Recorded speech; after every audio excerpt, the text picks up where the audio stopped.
नमस्कार। आज हम इस विश्लेषण में मध्यकालीन राजस्थान के एक ऐसे सफर पर चलने वाले हैं जो सच में बेहद रोचक है। The guardians of Rajasthan, from swords to spirituality. Rajasthan, क्या लगता है सुनकर? सिर्फ युद्ध और आक्रमणों की भूमि, राइट? पर ऐसा नहीं है।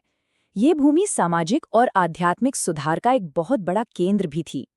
जब बाहर से आक्रमण हो रहे थे, तब समाज को सिर्फ तलवारों से बचाव नहीं चाहिए था, बल्कि अंदर से मार्गदर्शन की भी जरूरत थी। और बस यहीं से हमारे इस चर्चा के मूल विषय का जन्म होता है। आगे बढ़ने से पहले दो बहुत ही जरूरी शब्दों को समझ लेते हैं, लोक देवता और संत। देखिए, लोक देवता वे योद्धा थे जिन्होंने संकट के समय समाज, गौ माता और धर्म की रक्षा के लिए अपने हाथों में शस्त्र उठाए। दूसरी तरफ आते हैं संत। ये वे नेता थे जिन्होंने शस्त्र नहीं बल्कि शब्द चुने। इनका पूरा फोकस समाज के भीतरी जागरण, सामाजिक बुराइयों को जड़ से खत्म करने और शुद्ध भक्ति पर था। इन दोनों के बीच का ये छोटा सा पर अहम अंतर आगे आने वाले तथ्यों को समझने के लिए बिल्कुल क्रूशियल है। तो इस विश्लेषण में हमारा क्रम कुछ इस तरह रहेगा।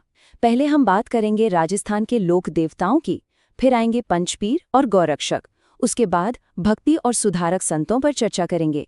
चौथे हिस्से में पर्यावरणवादी और रहस्यवादी संत, और अंत में देखेंगे भक्ति आंदोलन में मातृशक्ति का क्या योगदान रहा।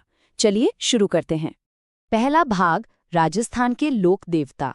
ये वो दौर था जब बाहरी आक्रमणों के कारण राजस्थान के जनजीवन में उलटफेर हो रहा था। ऐसे असुरक्षित माहौल में जिन्होंने अपने आचरण से समाज को एक नई राह दिखाई, आम जनता ने उन्हें सीधे देवता मानकर पूजना शुरू कर दिया। जैसे गोगा जी, इन्हें एक आश्वारोही, भाला लिए योद्धा के रूप में दर्शाया जाता है। अगर हम इतिहास को लाइन बाय लाइन ध्यान से देखें तो इनका सीधा संघर्ष महमूद गजनवी के साथ हुआ था। अर्जन सुरजन ने जब मुसलमानों की फौज लाकर गोगा जी की गायों को घेरा, तब ये भीषण युद्ध छिड़ गया था। गजनवी इनकी वीरता से इतना प्रभावित हुआ कि उसने खुद इन्हें जाहिर पीर यानी साक्षात देवता कह दिया। वैसे इन्हें सर्पदंश से बचाने वाले देवता के रूप में भी जाना जाता है। हिंदू इन्हें गोगा जी कहते हैं और मुस्लिम गोगा पीर। ये एक बेहतरीन उदाहरण है कि शौर्य को किसी धर्म की सीमा में नहीं बांधा जा सकता। अब आते हैं तेजाजी और पाबूजी पर, जो राजस्थान के सर्वोच्च शौर्य के प्रतीक माने जाते हैं। तेजाजी की कहानी सुनिए। उन्होंने लाछा गुजारी की गायों को मेर के मेड़ाओं से छुड़ाने के लिए अपने प्राणों की आहुति दे दी। भीषण संघर्ष में बुरी तरह घायल होने के बावजूद उन्होंने एक सर्प को दिए गए अपने वचन का पालन किया और सर्प दंश को स्वीकार किया। वहीं दूसरी तरफ पाबूजी ने देवल चारणी की गायों की रक्षा के लिए अपने विवाह के फेरे बीच में ही छोड़ दिए और युद्ध में वीर गति को प्राप्त हुए। ये योद्धा धर्म, शरणागत की रक्षा और वचन पालन के जीते जागते उदाहरण हैं। एक एक तथ्य से ये साफ झलकता है कि इनके लिए अपना कर्तव्य अपनी जान से भी बढ़कर था। दूसरा भाग, पंचपीर और गौरक्षक। यहाँ से राजस्थान की उस मिली जुली समीकृत संस्कृति का अनूठा उदाहरण सामने आता है। यहाँ 5 ऐसे महान लोक देवता हैं जिन्हें हिंदू और मुसलमान दोनों ही पूरी श्रद्धा से पूजते हैं। इन्हें पंचपीर कहा जाता है। ये है पाबूजी, हरभुजी, रामदेव जी, मैहाजी और गोगा जी। इस क्षेत्र की ये कितनी खूबसूरत बात है ना। इन 5 को धर्म की दीवारों से ऊपर उठकर देखा जाता है। दस्तावेज बताते हैं कि इन सभी ने आम जन की परेशानियों को दूर करने और खासकर गायों की रक्षा के लिए अपना सर्वस्व न्यौछावर कर दिया था। सांप्रदायिक सद्भाव यानी कम्युनल हार्मनी का सबसे विशाल उदाहरण है रामदेव जी। इन्होंने सामाजिक समरसता का जो रूप पेश किया वो वाकई कमाल का है। हिंदू इन्हें श्री कृष्ण का अवतार मानते हैं और मुसलमान इन्हें रमसा पीर के रूप में पूजते हैं। इन्होंने छुआछूत और ऊंच नीच का कड़े शब्दों में विरोध किया, और सिर्फ विरोध ही नहीं किया बल्कि समाज को एकजुट करने के लिए कमाड़िया पंथ की स्थापना भी की। इनका मूल उद्देश्य केवल रक्षा करना नहीं था, बल्कि समाज में सबके बीच एक भाईचारा स्थापित करना था। तीसरा भाग, भक्ति और समाज सुधारक संत। एक तरफ जब तलवारें शरीर की रक्षा कर रही थीं, तब इन संतों ने मनुष्य की आत्मा और सामाजिक ढांचे को बचाने का बेड़ा उठाया। जैसे संत हरिदास जी को ही ले लीजिए। एक व्यक्ति के जीवन में इतना बड़ा बदलाव शायद ही कहीं और देखने को मिलता है। जो इंसान पहले हरि सिंह संखला के नाम से जाना जाता था और जिसका काम लूटमार करना था, वह एक सन्यासी के उपदेशों से पूरी तरह बदल गया। उन्हें बोध प्राप्त हुआ और उन्होंने आगे चलकर निरंजनी संप्रदाय की स्थापना कर दी। उन्होंने सामाजिक कुरीतियों का खुलकर विरोध किया। ये इस बात का सॉलिड प्रूफ है कि भक्ति आंदोलन की सुधारात्मक शक्ति किसी को भी अंधकार से सीधे प्रकाश की ओर ले जा सकती है। अब संत दादू दयाल जी की प्रभावशाली टाइमलाइन पर एक नज़र डालते हैं। इनका जन्म 1544 में अहमदाबाद में हुआ। 1568 आते आते उन्होंने उपदेश देना शुरू कर दिया। लेकिन सबसे दिलचस्प साल था 1585, जब दादू दयाल जी ने फतेहपुर सीकरी में सीधे मुगल सम्राट अकबर से मुलाकात की और अंततः 1603 में उन्होंने नारायणा में समाधि ले ली। दादू दयाल जी ने मूर्ति पूजा, जाति प्रथा और रूढ़िवादी विचारों का सख्त विरोध किया और एक सरल निराकार भक्ति पर जोर दिया। अगर हम इनके मूल पाठ को लाइन बाय लाइन समझें तो निष्कर्ष यही निकलता है कि इनका सबसे बड़ा जोर सिर्फ मनुष्य के निर्मल, साफ आचरण पर था। चौथा भाग, पर्यावरणवादी और रहस्यवादी संत।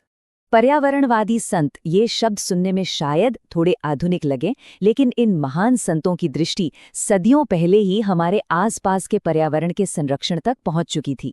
यहाँ हमारे पास सुधार के दो अलग पर एक दूसरे को पूरा करने वाले रास्ते हैं। एक तरफ है जाम्भोजी, जिन्होंने स्ट्रिक्ट पर्यावरण संरक्षण, पेड़ों की रक्षा और वन्य जीवों को बचाने पर अपना पूरा ध्यान लगाया। दूसरी तरफ है संत लालदास जी, जिन्होंने मेवात क्षेत्र में नैतिक शुद्धता पर बल दिया और हिंदू मुस्लिम दोनों धर्मों की अच्छाइयों को अपनाने को कहा।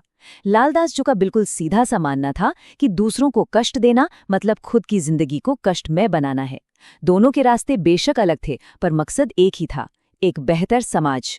29 यानी 29, ये कोई आम अंक नहीं है।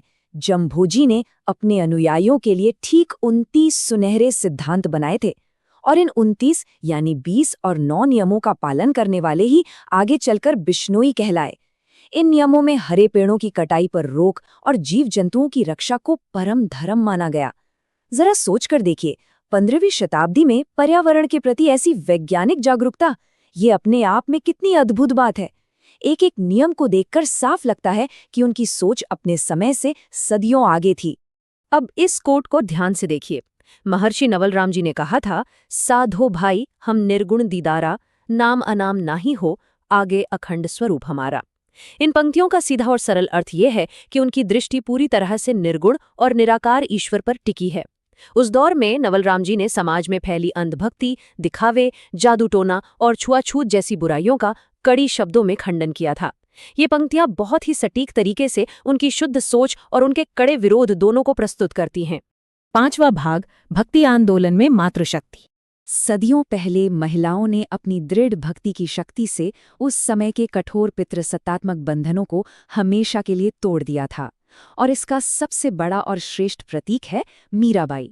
राजस्थान के राठौर वंश में जन्मी मीरा का विवाह मेवाड़ के राणा सांगा के पुत्र भोजराज से हुआ था। पति की समय से पहले मृत्यु हो जाने के बाद उन्होंने उस वक्त की सती प्रथा का खुलकर विरोध किया, इनकार कर दिया और अपना पूरा जीवन श्री कृष्ण की भक्ति में समर्पित कर दिया।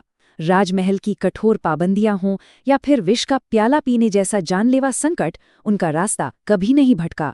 ये समर्पण की उस चरम सीमा को दर्शाता है जहां दुनियादारी की कोई भी सीमा मायने नहीं रखती। और इसी कड़ी में संत राणाबाई का नाम भी बेहद महत्वपूर्ण है। हरनावा गांव की इस महान जाट महिला को पूरे मारवाड़ क्षेत्र में राजस्थान की दूसरी मीरा माना जाता है। इन्होंने भी बहुत ही छोटी उम्र में संत पलदा जी से दीक्षा ले ली थी और अपना पूरा समय ईश्वर भजन में लगाया। राणाबाई का जीवन इस बात का बहुत बड़ा प्रमाण है कि आध्यात्मिक ऊंचाइयों तक पहुंचने के लिए समाज की कोई भी जाति या किसी का लिंग कभी भी रुकावट नहीं बन सकते। तो इस रोचक सफर के अंत में हमारे सामने एक बहुत बड़ा सवाल आता है।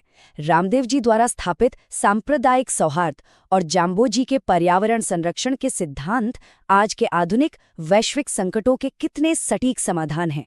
जरा सोचिए। मूल स्रोत के इस गहन विश्लेषण से एक बात तो बिल्कुल स्पष्ट हो जाती है कि ये सिर्फ इतिहास के पुराने पन्नों के नायक नहीं हैं, बल्कि इनके विचार आज भी उतने ही प्रासंगिक, उतने ही प्रैक्टिकल और उतने ही जरूरी हैं जितने सदियों पहले थे। आशा है कि इस विश्लेषण से आपको राजस्थान के योद्धाओं और संतों के इस अद्भुत दर्शन को एक लाइन बाय लाइन पर्सपेक्टिव से